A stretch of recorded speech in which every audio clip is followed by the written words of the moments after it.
Hi, I'm Colette Dianne, and this is In the Mix. Today in California, we are facing one of our worst droughts in recorded history. Join us as we talk to Eric Corey-Fried, the organic architect, and hear what he has to say about how we can save our most precious resource. The majority of the public really has no idea that there's a water issue. I think they turn on the tap and water comes out and that's it. Residential water use is really through the roof, especially in this country. And we take a three-pronged approach to it. The first one is conservation, so that's easy. Low flow fixtures, changing people's behavior, which isn't always so easy, but at least it starts a discussion about them. And the second prong would be gray water, which is really just recycling water. Unfortunately, building codes don't like gray water. Building codes for some reason think that we're going to drink the water out of the toilet, and therefore the toilet water has to be fresh and clean, just like something coming out of a faucet. And then the third approach is catchment. You know, when it rains, we get the water off the roof. And catchment is free water. And unfortunately, since water is still subsidized and relatively cheap and inexpensive, the return on investment for those types of systems is not as quick as, let's say, with solar panels or something else. But I think that's going to change very quickly in the next 3 to 5 years as water is no longer cheap. But catchment's also easy. An existing building can employ catchment.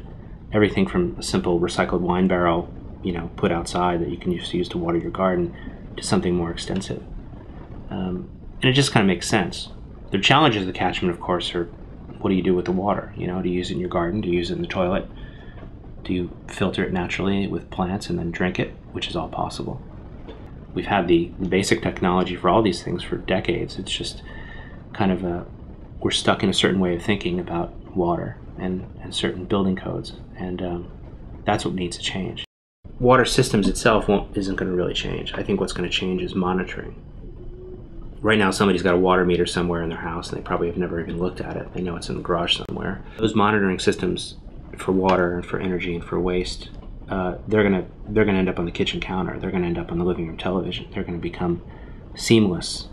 And instead of getting a bill after the fact of here's how much water you consumed unknowingly, you're gonna pay ahead.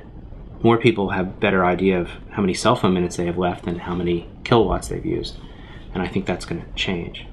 And again, all the basic technology is there. We just need to start implementing it. The water issue is technically also an energy issue, because the water's never where you want it to be, so we have to clean it and pump it and filter it and store it. And so ultimately, water is tied to energy. And both of those issues are really paramount to our survival.